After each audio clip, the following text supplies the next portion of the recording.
Olá, estamos aqui de volta com o Trama dos Contos, né, Luiz Augusto? Sim. Hoje vai ser mais um bate-papo, né, do que realmente uma contação de histórias.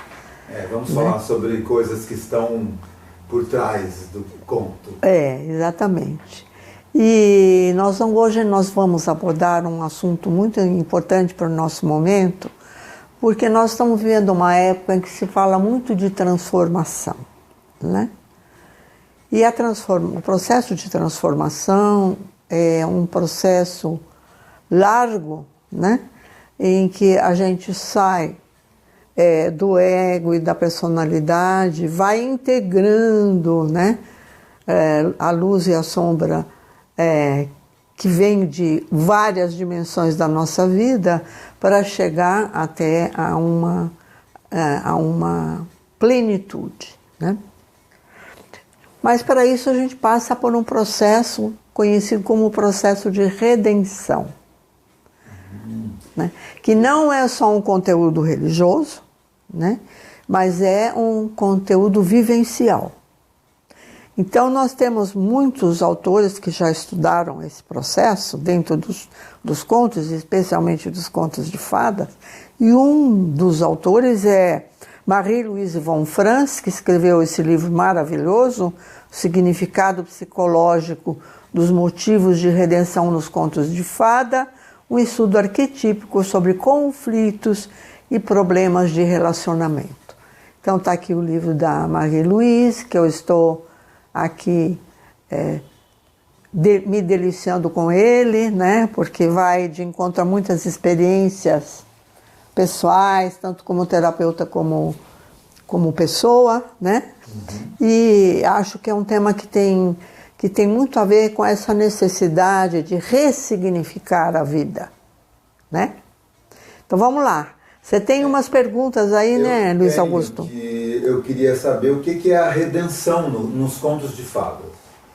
Então, o processo de redenção, né, a própria palavra ela tem um significado etimológico, né, que vem de redemptios, né, e que é redimir, ou trazer de novo, de volta um conteúdo que já foi visitado, né, para ressignificá-lo.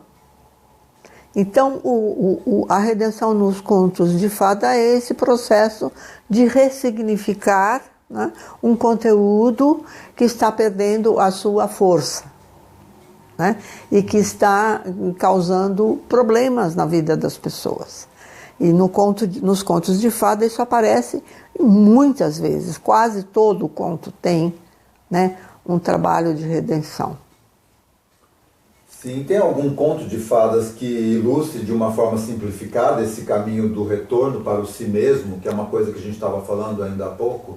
Sim, eu diria que é um retorno mais à inteireza ainda, né? Porque dependendo da idade do personagem, do conto, ela passa por fases, né? Em que ela vai integrando a sua inteireza, né, até chegar a uma plenitude dessa inteireza, né? Mas o conto mais conhecido entre nós é o Chapeuzinho Vermelho, né, que é universal. É um clássico, é um conto que é conhecido até no Oriente, né? Então, o Chapeuzinho Vermelho, né, é um caminho, de uma menina que sai de casa sem nenhuma orientação da mãe ou do pai, né? Pelo menos no original ela não é preparada, a única coisa que a mãe fala é que não se desvie do caminho, né? Mas de uma forma muito sutil, né? E ela vai para uma tarefa que era da mãe, né? E ela vai enfrentar um bosque que ela não conhecia, né? E o bosque tem essa dimensão de um espaço onde tudo pode acontecer, né? E ela encontra um lobo, né? Um lobo faminto de ânima, faminto de feminino, de ânima, né? E que engole ela e a avó por conta dessa fome desesperada que ele tem, né? Da sua própria inteireza, né? E aí, esse mesmo conteúdo, né, se reflete na aproximação do caçador, que é um ânimos assertivo e que percebe que algo estranho está passando na casa da velhinha e que entra em contato com o lobo, né? E que, em vez de matá-lo, ele usa uma intervenção cirúrgica. Ele usa uma tesoura para cortar a barriga do lobo, as duas saem intactas, né, da barriga do lobo, e aí a própria Chapeuzinho é convidada a encher a barriga de lobo de pedras e ajudar a costurá-la, né? E nesse ato, nesse ritual, né, já tem um convite de integração desses dois aspectos, ânimo e ânima, na vida dessa menina, dessa avó e provavelmente dessa mãe, né? Então, aí tem quase que uma redenção sistêmica, familiar sistêmica, né? Se a gente olhar do ponto de vista de possibilidade, né? Mas é um conto que fala dessa redenção, né? Tão simples, aparentemente simples, e claro, a gente tem que ir à versão original, porque essas versões que foram recriadas não contemplaram esses simbolismos todos que enriquecem, né, o conto e dão essa possibilidade da nossa alma beber essa simbologia, né? Muito bem. E o que os contos trazem no sentido de esclarecer a diferença entre inteireza e completude? Porque os contos também falam de fases, né? A pessoa sai sempre numa aventura, né? Numa busca ou numa curiosidade, né? E ela vai encontrando situações, pessoas, especialmente relacionamentos, né, em que ela vai se descobrindo. Ela sai de um estado quase inconsciente, né, para um estado de atenção, depois para um estado de presença, plenitude, né, de si mesmo. Quando a pessoa já começa a usar um autoconhecimento, uma observação de si mesmo, ela adquire uma certa maestria para ir realizando várias inteirezas, vamos dizer, né, na vida dela. Eu gostaria de saber, para o ouvinte do conto, até que ponto ele tem consciência de estar envolvido ou ser parte daquilo que está sendo contado, no sentido dele se perceber nessa inteireza ou que isso talvez de alguma forma desate algum nó na individuação. Isso depende de onde ele está e de se ele se reconhece onde ele está. E a gente sabe que esse processo não é igual para todo mundo. Claro. Então, não tem como ninguém garantir isso, nem mesmo o terapeuta, né? O terapeuta ele tem que ter aquela paciência, né, de que esse conteúdo se vá revelando na fala, nas relações da pessoa, nas experiências, até que chega um momento que ele tem um estalo, né? Mas não há como apressar e nem há como interferir, né? Porque é um processo exclusivamente pessoal e interpessoal, transpessoal, quando a pessoa leva a experiência de inteireza dela para o coletivo, né? Então, ou quando ela vive uma experiência coletiva onde a inteireza dela é colocada à prova. Então, é um processo muito rico, muito dinâmico, mas que nem todo mundo está acordado no mesmo tom, diria, ou no mesmo grau, né? A gente falando de inteireza, fico pensando aqui, o que os contos trazem no sentido de esclarecer a diferença entre inteireza e completude? Não, os contos não trazem. Os contos trazem experiências, né? Em que a pessoa tem a oportunidade de chegar, através da inteireza, à completude. mas não é um conhecimento mental, é uma experiência anímica. Perfeito. Que depois ela pode até estruturar mentalmente, mas não é uma experiência mental. Né? Entendi. Por onde é que passa na nossa vida o desconhecimento do estado de enfeitiçamento ou encantamento? Então, quando nós estamos desequilibrados nos aspectos ânimos, nós podemos estar enfeitiçados em qualquer um desses aspectos. Né? Vou te dar um exemplo. Se você tem uma bruxa, né, extremamente controladora, ela está enfeitiçada num ânimos desassertivo. Né? E então, aparentemente é uma mulher, mas que tem um enfeitiçamento no masculino, no aspecto masculino dela. E vice-versa, você pode ter um homem com uma ânima completamente diabólica, né? Como costuma ser um fanático, né? E que mata todas as mulheres porque ele não consegue conviver com a imperfeição da ânima dele, né? Ou com a imagem, né, de perfeição que ele tem do feminino. Então tem muitas nuances, né? É muito difícil a gente dar um exemplo que revele todas as nuances. Mas esse enfeitiçamento é um desequilíbrio, né? E que também tem vários graus, né? Tem desde um grau que leve a uma doença, né, a um acidente, assim, porque a vida ela tem essa capacidade de criar eventos onde você tem que viver essas experiências que estão tão adormecidas, né, no seu inconsciente, que às vezes você tem que levar um susto para acordar para elas, né? Mas essa é a grande generosidade do mistério, né, da vida. É tão rico que a gente teria que fazer muitos vídeos de cada pergunta, teríamos muitos assuntos, exatamente. Né? Hoje a gente está dando pinceladas, né? Sim. Então perdoem a ligeireza da pincelada. Estou adorando. No conto de fadas, o que é que resulta do endurecimento da alma? Pode resultar numa amputação de, por exemplo, os sapatinhos vermelhos, né? Ela pede desesperadamente para o lenhador cortar os pés dela.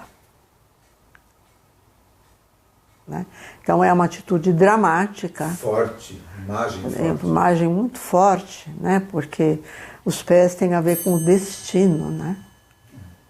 Então, assim, é uma imagem estarrecedora, né? Mas tem outras em que a moça ela é convidada a atravessar um rio por um mago, então ela se banha nas águas do rio, ela se purifica. Quando ela chega do outro lado, ela está diferente, né? Passa por muitos rituais e por muitas situações, né? Eu me lembro de uma conversa da gente falando sobre a questão dos 4 elementos, de alguma forma influenciando. Sim, porque a redenção passa também pelos 4 elementos.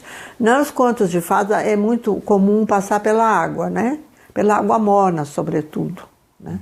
Essa cerimônia de lavar os pés, né? Assim, que muitas religiões fazem. Antes de você entrar, você lavar os pés, né? Você lavar as mãos, lavar o rosto. Tirar os sapatos. Tirar os sapatos. Então, entrar numa esfera, né, em que os elementos estão ali combinados para levar você para o processo de onde eu estou, de encontro consigo mesmo. E também pode ser, por exemplo, o fogo, ou pode ser uma espada, ou pode ser uma flecha, né? O conto ele tem diversas situações em que esse endurecimento é quebrado, né? E pode também Por exemplo, tem um conto em que o gigante tinha um coração endurecido e quem que sustentava o processo dele era uma chave que estava mergulhada num pântano e que era um enfeitiçamento que tinha que ser restaurado.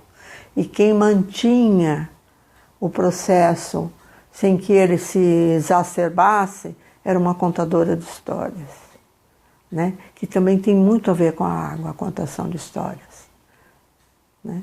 É como uma água onde você mergulha nas suas águas também.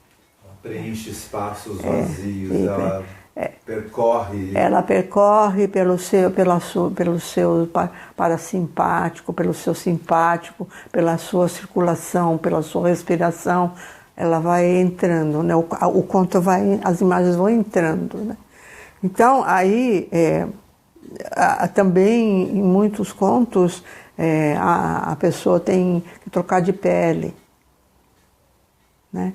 Então, aí tem um elemento terra, né? Físico, né?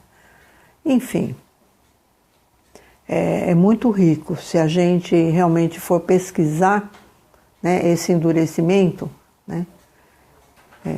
Tem o conto da mulher que foi retirada a pele dela, por exemplo, o conto da mulher foca, foi retirada a pele dela, né? Então ela teve que recuperar essa pele que já estava enrugada, né? Seca, né? Ela foi murchando, né? Então a redenção dela passa pela recuperação da pele. É muito rico, muito rico. Pensando aqui agora em redenção, né, nesses tempos atuais que a gente tem vivido tanto fanatismo, tantas coisas acontecendo no mundo e tantos valores sendo postos à prova, eu fico pensando em qual que é o papel dos contos de fadas na sociedade atual, no mundo contemporâneo. Então os valores também endurecem, né?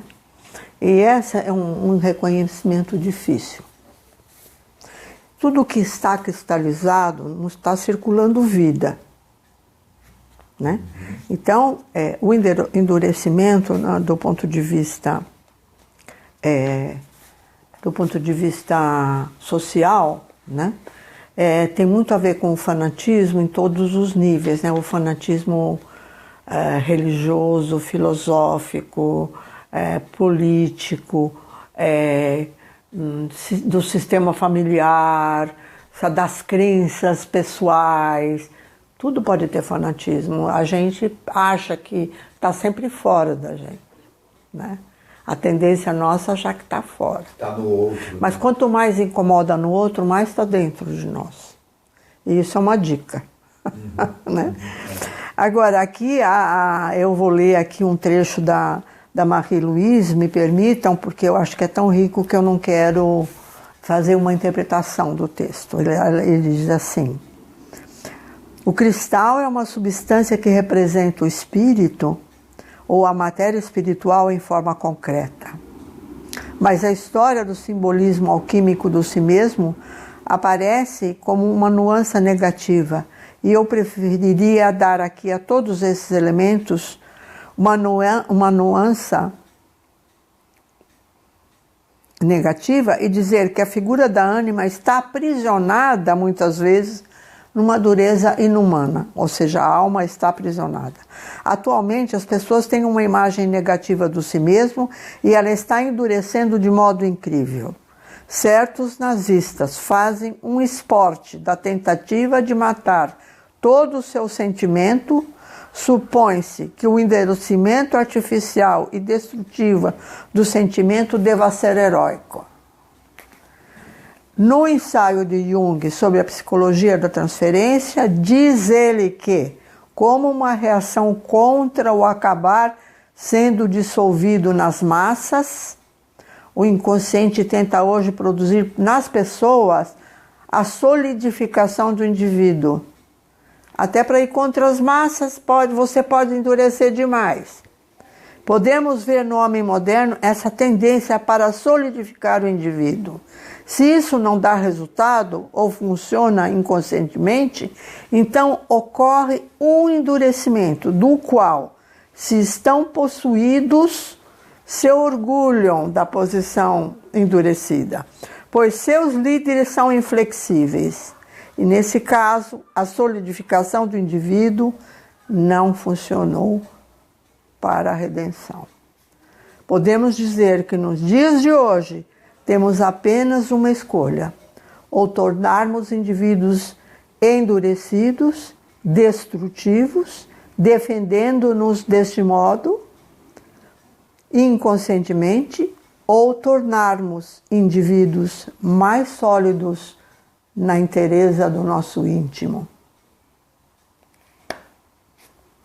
Acho que fechamos a história com chave de ouro. Obrigada, Marie-Louise França. Obrigada, Luiz Augusto. Obrigado, Elisa. Até a próxima.